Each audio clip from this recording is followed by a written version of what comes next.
کیونکہ جب آپ کی معیشت محدود ہوتی ہے کسی وجہ سے تو ظاہر ہے ایڈورٹیزمنٹ کا حصہ بھی محدود ہو جاتا ہے. یہی گورنمنٹ کے اوپر بھی آیا کہ جب گورنمنٹ کرائسس میں ہے تو ایڈورٹیزمنٹ کے اوپر ایک پریشر رہے گا.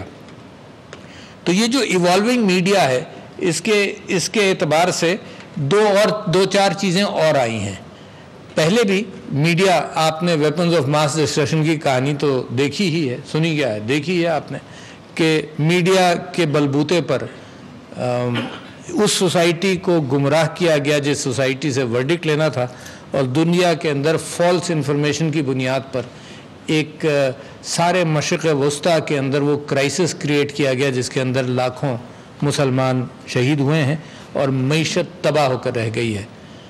میری سمجھ میں نہیں آتا کہ یہاں کہاں یہ کریکشن ہو سکتا ہے. میری سمجھ میں یہ آتا ہے کہ ہر انسان کوشش جتنی مرضی آئے کرے. جیسے جج ہوتا ہے وہ بھی کوشش کرتا ہے، آپ لوگ صحافی کے طور پر آپ بھی کوشش کرتے ہیں کہ باعث سے نکلیں، اور اس صحافی کی بڑی کامیابی ہے زندگی کے اندر جو اپنے باعث سے نکل کر دیکھ لیتا ہے. مگر انسان کے بس میں نہیں ہے کہ ٹوٹلی ان بائس ہو جائے. میرے اور آپ کے زندگی کے تجربات، میرے اور آپ کی زندگی کی پرائرٹیز، میرے اور آپ کی زندگی کے اندر مورل پرائرٹیز کے اعتبار سے ہم بہت ساری چیزوں کو دیکھتے ہیں اور سمجھتے ہیں، اور کبھی کبھی کچھ چیزوں کو اپنے طور پر جسٹیفائی کر لے جاتے ہیں جو شاید مناسب نہ ہو. باعث کی عکاسی میں سمجھتا ہوں ہر خبر کے اندر کسی نہ کسی طرح سے آ جاتی ہے. جو بائی لائنز ہوتی ہیں، جو خبر کا پیٹ ہوتا ہے، اس کے اندر میں یہ جانتا ہوں کہ اگر آج آپ کوئی اخبار مغرب کا، امریکہ کا یا یورپ کا اٹھائیں تو اس کے اندر جو زائنسٹک آئیڈیاز ہیں وہ ہر خبر کے اندر کبھی تیزاب کا اثر کریں گے، کبھی مسلمان کی بات ہوگی تو اس کے اندر ایک چھڑکا تیزاب کا ہوگا تاکہ وہ خبر جیسی بھی ہو مزید لوگ باعث ہو جائیں. وہ جان بوجھ کر نہیں کرتے، مگر میرا خیال ہے کہ وہ بھی انسان اپنے تجربات اور اپنے باعث کے ساتھ، مذہبی باعث بھی ہو سکتا ہے اور پولیٹیکل باعث بھی ہو سکتا ہے. تو آپ سارے اخباروں کی تحریروں کے اندر وہ باعث ضرور دیکھتے ہیں. میرا کام یہ ہے کہ میں اس کو فلٹر کر لوں. بہت سارے لوگ فلٹر نہیں کر پاتے، اور اسی انداز سے اب ایک فیک نیوز والی کیفیت بھی بڑھ گئی جب ملک کے صدور بھی اور ملک کے اہم شخصیات بھی اس فیک نیوز کے اعتبار سے اپنا ایک مخصوص رویہ اختیار کیے ہوئے ہوں. میڈیا سے میرا تعلق اور میری محبت بڑی پرانی ہے. میں سب سے پہلے جو کرپشن کے خلاف میرے ایشو کے اوپر مضمون لکھا گیا وہ 1969 پر ایک رسالہ آتا تھا زندگی. تو زندگی نے میں سجاد میر صاحب نے میرے سٹرگل جو نان کرپشن کے خلاف تھا اس پر 3 پیجز کا لکھا. اس کے بعد کراچی بھی ایک بڑے مشکلات کے دور سے گزرا. میں آپ کو وہ کرائسس بیان کرنا چاہتا ہوں جو میڈیا کے حوالے سے میں اپنی ذات کے اندر پریشانی کے ادوار سے گزرا ہوں. میرے بڑے اچھے بزرگ میر خلیل الرحمان صاحب، مطلب میڈیا اس طرح سے بھی محبت کرتا تھا کہ میں نے ان کو شاید 1984 یا 85 میں ایک مرتبہ، میرے مریض بھی تھے، میں نے ان سے ذکر کیا فون کر کے. میں نے کہا جی ایڈز کا پہلا پیشنٹ پاکستان میں نے ڈائیگنوز کیا ہے. اور میں ان سے جو بات کرنا چاہتا تھا فون پر وہ میں یہ کہنا چاہتا تھا کہ حکومت اس کے اندر ذمہ داری کا ثبوت نہیں دے رہی، کیونکہ میں نے ڈائریکٹر جنرل ہیلتھ کو فون کیا، اس نے بھی کوئی ہلکا پھلکا سا جواب دیا. یہ کہنا چاہ رہا تھا. وہ بیچارے فوراً میری کلینک آ گئے عبداللہ ہارون روڈ پر، اور اس فکر سے آئے کہ میں اگر آپ یہ خبر نکل گئی ہے تو میں چاہتا ہوں کہ آپ کو نقصان نہ پہنچے. محبت کرنے والے آدمی تھے، بڑے انکساری تھی ان کے اندر. تو میڈیا رسپانسبلٹی بھی بہت جگہوں پر دکھاتا ہے، مگر کہیں کہیں کچھ گڑبڑ ہو جاتا ہے جس کے اوپر آج اور ہم آپ کا آج سیشنز ہیں، آپ اور ہم اس کے اوپر بات کریں گے. فریڈم آف دا پریس ایک بہت اہم ستون ہے، اس کو کوئی ڈائلیوٹ نہیں کرنا چاہیے، اور رسپانسبلٹی آف دا پریس ایک اہم ستون ہے جس کو ڈائلیوٹ نہیں کرنا چاہیے. دونوں چیزیں ہیں. یہ میڈیا کمیشن جو بنا تھا ناصر اسلم زاہد صاحب کا اور جاوید جبار صاحب کا، تو میں جب اسمبلی میں تھا تو میں نے اس کو پڑھا بھی، بہت چیزوں پر حکومت سے سوال بھی کیا کہ اس کا حل کیا ہوگا. سیلف ریگولیٹری رہے، بہت اچھا، سیلف ریگولیٹری رہے. میں سمجھتا ہوں سب سے اچھی چیز انسان کا اپنا ضمیر ہوتا ہے، جب وہ دنیا کے اندر کام کرتا ہے تو ایک تو اس کو قانون کا ڈر ہو سکتا ہے کہ قانون کسی چیز کو جرم قرار دے گا، یا قانون پھر جرم قرار دے کر پکڑے گا، پھر پکڑ کر سزا و جزا دے گا، وہ بات کی چیزیں ہیں۔ اگر مجھے کسی چیز کا خوف ہو، سیلف ریگولیٹری خوف ہو، یا میرا کسی اللہ تعالیٰ پر ایمان ہو اور نبی صلی اللہ علیہ وسلم پر ایمان ہو، تو میں سیلف ریگولیٹ اپنے کاموں کو سیلف ریگولیٹ بھی کروں گا۔ تو سیلف ریگولیٹری سب سے زیادہ اسٹرانگ ادارہ ہوتا ہے جو خود اپنے آپ کو ریگولیٹ کرے۔ تو میرا خیال یہ ہے کہ میڈیا کو اور حکومت کو ساتھ بیٹھ کر اس چیز پر ڈیسیشن کرنا چاہیے کہ سیلف ریگولیٹری یا گورنمنٹ ریگولیٹری، اور ریگولیٹری کا مطلب صرف چند چیزوں کو فوکس کر لینا چاہیے۔ ایک تو میں سمجھتا ہوں کہ ہر چیز آئیڈیالوجی آف پاکستان کے اندر اور اس کے ڈنڈے کے نیچے جب ہر چیز آ جائے گی تو وہ بھی تکلیف دہ بن جاتی ہے، اور اگر مادر پدر آزاد بھی ہو جائے کوئی چیز تو وہ بھی تکلیف دہ نظر آتی ہے۔ تو جیسے ہم اپنے گھروں کے اندر اور اپنے بچوں کے ساتھ کوئی ایک ریگولیٹری کیفیت پیدا کرتے ہیں تو وہ اس کے اندر ڈسکشن کر کے پہنچ جانا چاہیے۔ آپ نے فرمایا کہ جناب ایک بحران ہے، میں سمجھتا ہوں بحران ہے۔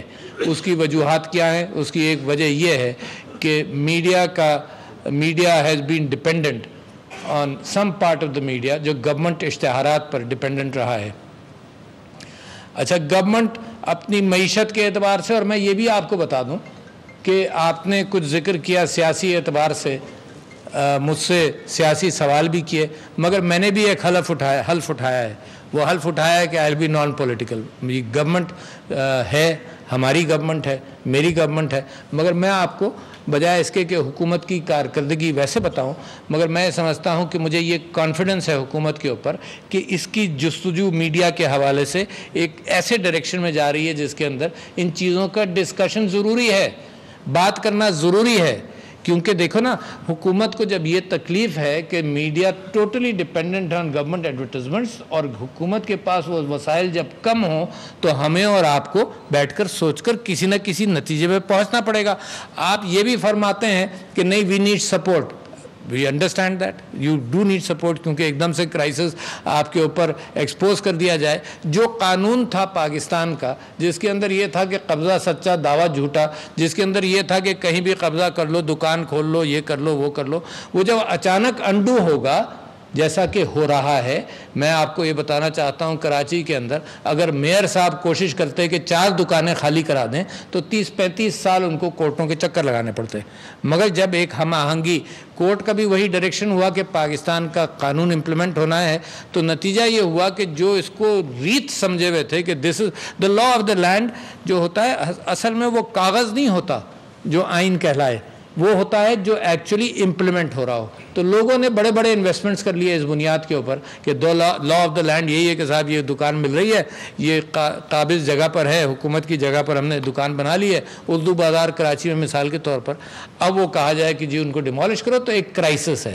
تو میڈیا کے ساتھ بھی ایک کرائسس ہے۔ میں سمجھتا ہوں کہ اس کے اندر آپ کا ڈسکشن بے انتہا ضروری ہے حکومت کے ساتھ۔ حکومت کے پاس اتنے وسائل نہیں ہوں گے کہ وہ اس طرح سے ان چیزوں کو ہینڈل کرے، مگر جیسے جیسے معیشت بہتر ہوگی، میں آپ سے وعدہ کرتا ہوں کہ آپ کے پاس جو کمرشل ایڈورٹائزمنٹ کا بوجھ ہے وہ بھی انشاءاللہ بڑھ جائے گا، بٹ وہ اس کے لیے آپ کو انتظار کرنا پڑے گا۔ دوسرا یہ کہ مجھے اندازہ نہیں ہے، مگر جتنے میں سرویز دیکھا کرتا تھا اپنے پولیٹیکل دور کے اندر، اب وہ سرویز ان کی تعداد بھی کم ہو گئی، مگر جب میں سرویز دیکھتا تھا تو جو اوپینین لوگ بنا رہے تھے تو 6% کے قریب یا 7% کے قریب پرنٹ میڈیا سے اوپینین بنا رہے تھے، اینڈ دیٹ از بتدریج کم ہوتا جا رہا ہے آج بھی، مگر اوپینین میکرز پرنٹ میڈیا پر فوکس کرتے ہیں۔ یعنی میں آپ کا اخبار بھی پڑھتا ہوں، دوسرے اخبارات بھی پڑھتا ہوں، 5-6 اخبارات پڑھتا ہوں روزانہ، اور میں اس کی تلاش میں ہوتا ہوں کہ اوپینین کیا ہے۔ خبریں ایک سی مل جائیں گی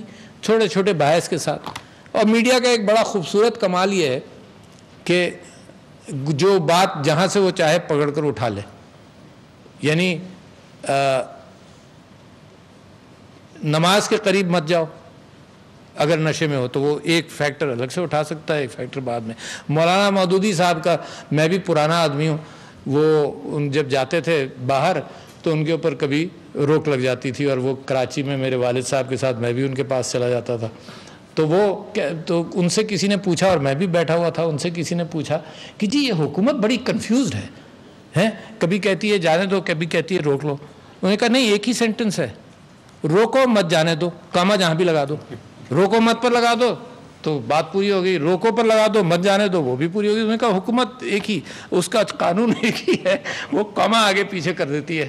تو لہذا میں آپ سے یہ کہہ رہا تھا کہ جب یہ گورنمنٹ کے اعتبار سے جیسے جیسے معیشت بھی امپروو ہوگی تو یہ معاملہ آپ کا وہاں پہ طے ہوگا. اب اگر فریڈم آف دا پریس جو ہے that is definitely a sensitive issue. میں آپ کو ایک مثال دے دوں، یعنی میں جب انڈیا جاتا تھا، اب تو جانے کا امکان اور بھی ختم ہو گیا، مگر جب میں انڈیا جاتا تھا تو وہاں پر میں کتابیں بڑی خریدتا تھا، کتابیں سستی ہوتی تھیں. اور جب میں کراچی ایئرپورٹ پر پہنچتا تھا تو میری بیوی جو ہے وہ بہت ساری شاپنگ کر کے آئی ہوئی ہوتی تھی کپڑوں کی، اس کو وہ چھوڑ دیتے تھے، میری کتابیں لے کر کھڑے ہو جاتے تھے کہ جی گاندھی جی کی کتاب ہے، یہ تو آپ نہیں لے جا سکتے، یہ فلانے کی کتاب ہے، یہ فلانے کی کتاب ہے. تو میں ان سے کہتا تھا کہ میری بیوی ہے، برابر میں کھڑی ہے، اس کی ساری چیزوں کو تم چھوڑ رہے ہو، میری کتابوں کے روک رہے ہو. تو میری بیوی پہلے تو میرا ہاتھ پکڑتی تھی، کر کیا رہے ہو، مگر وہ جو کسٹمز والے ہوتے تھے ان کی سمجھ میں یہ آتا تھا یہ تو میاں بیوی کا جھگڑا ہے، چھوڑ دو اس کو.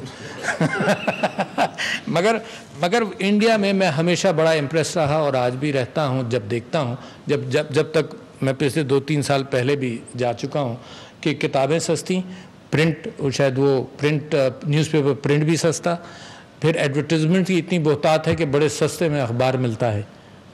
تو میں سمجھتا ہوں کہ ہمارے ہاں بھی وہ جو ایکچوئل آج کل بھی، یعنی اس کے باوجود جو میں آپ سے کہہ رہا ہوں کہ ٹیلی ویژن کے ذریعے لوگ اپنا علم اب انفارمیشن وہاں سے لیتے ہیں، اس کے باوجود ابھی ایک اسٹڈی پبلش ہوئی ہے کہ گھروں کے اندر کتابوں سے آئی کیو پر کتنا فرق پڑتا ہے.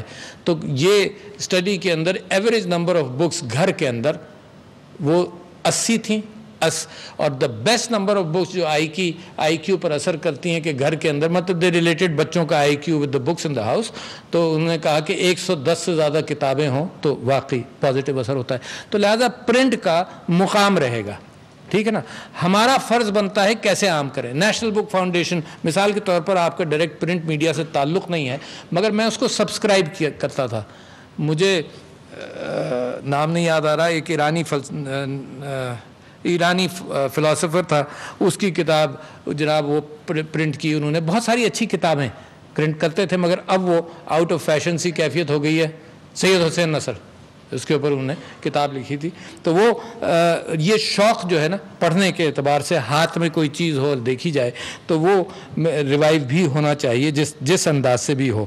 اچھا جی، میں ساتھ ساتھ آپ کے سامنے یہ بات بھی کرنا چاہتا ہوں کہ میں کیا سمجھتا ہوں کہ آپ ایک چوتھا ستون، آج آپ نے اپنی پریشانی کا ذکر کیا، اور میں سمجھتا ہوں آج کی فورم آپ کی پریشانی کی ہے. میں نے آپ سے ذکر یہ کیا کہ مجھے کتنی تکلیف ہوئی جب میڈیا خاموش ہو گیا.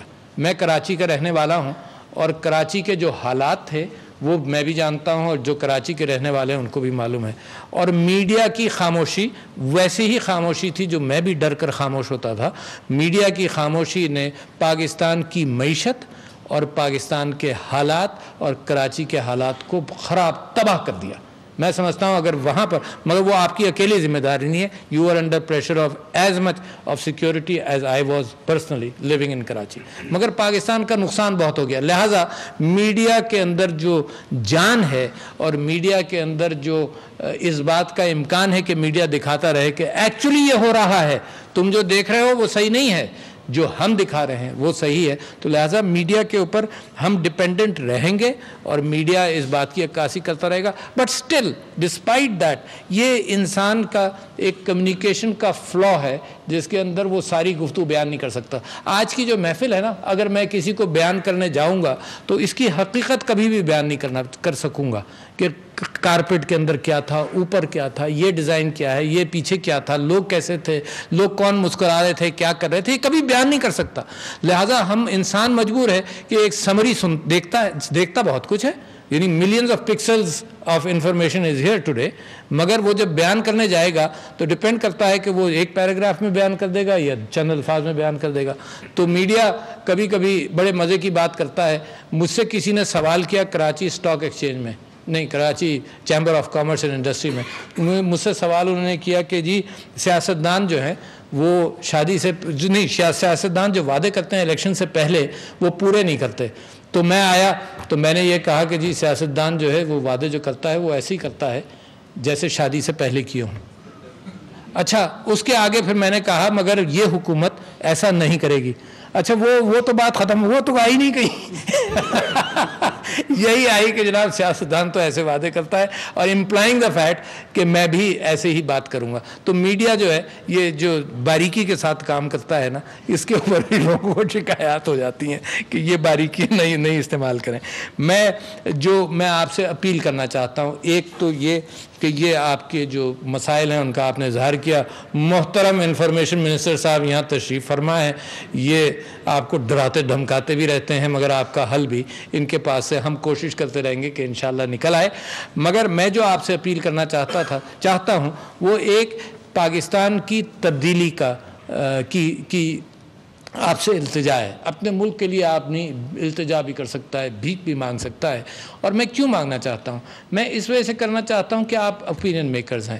میں اس وجہ سے آپ سے یہ التجا کرنا چاہتا ہوں کہ 3-4 بہت بڑے کرائسس ہیں جس کے اندر سے نکلنا جو ہے اس کے اندر صرف میڈیا میری مدد کر دے تو بہت بہتر ہو جائے گا.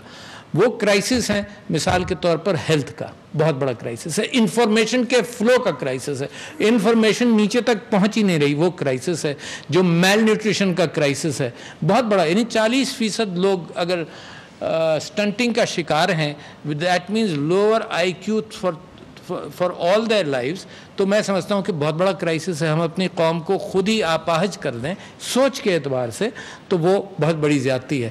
اس کے اندر میں نہیں جانتا، میں نے پیمرا سے پوچھا ہے، یہ درخواست کی ہے کہ مجھے یہ بتاؤ، ٹیلی ویژن کے حوالے سے کی ہے. فی الحال میں نے یہ کہا ہے کہ مجھے یہ بتاؤ کہ پبلک سروس کے اعتبار سے کون سب سے زیادہ کام کر رہا ہے. تو ہم انشاءاللہ ایک سہ ماہی کے بعد سب سے زیادہ جس کے فگرز آئیں گے اس کو اوارڈ دیں گے. That's how we can encourage. قانون یہ کہتا ہے کہ 10% پیمانہ کا قانون یہ کہتا ہے، اور مجھ سے ہیلتھ منسٹر کہنے لگے جی ہم 10% ہے اس میں قانون میں لکھا ہوا کہ 10% پبلک سروس میسیجز ہوں. اچھا جب میں نے قانون پڑھا تو اس میں لکھا تھا کہ اپ ٹو 10%، یعنی 0.1% بھی کر لو تو ٹھیک ہو. ایسا نہ ہو کہ ساری قوم جو ہے تبدیل ہو جائے اور اچھی ہو جائے. تو 10% تو بہت دور کی بات ہے. تو میں یہ سمجھتا ہوں کہ میں آپ کی اس میں مدد چاہتا ہوں کہ آپ اپنے مضامین کے اعتبار سے، آپ اپنے ایڈیٹوریلز کے اعتبار سے یہ صحت اور نرشمنٹ کو، میل نیوٹریشن کو مت بھولیے. یہ جو سٹنٹنگ والی کیفیت ہے یہ ماں کے کنسیپشن سے لے کر 1000 دن تک چلتی ہے اور ہمارا ڈائٹ بھی کمزور ہو گیا. اور عجیب کیفیت ہے پریشان کن کہ جس کو نہیں مل رہا وہ میل نیوٹریشنڈ ہے، اور جس کو کھانے کو مل رہا ہے وہ زیادہ کھا رہا ہے، ڈائبیٹک ہوتا جا رہا ہے، اور جناب اس کو ہارٹ پرابلمز بڑھ رہے ہیں. تو لہٰذا ایک عجیب انسان کا عجیب کمال ہے. جب نہیں ملتا تو وہ پریشانی وہاں بھی ہے، اور جو اس کو مل رہا ہے وہ اپنی پریشانی خود پیدا کر رہا ہے. تو ایک تو اس کے اوپر ہیلتھ کے اوپر میں نے آپ سے بات کی. دوسری میں ایک چیز کو بڑی اہمیت دیتا ہوں اور آپ لوگ اس میں کانشیس ہیں but no more consciousness is needed, اور وہ ہے عورتوں کے حقوق کے اعتبار سے.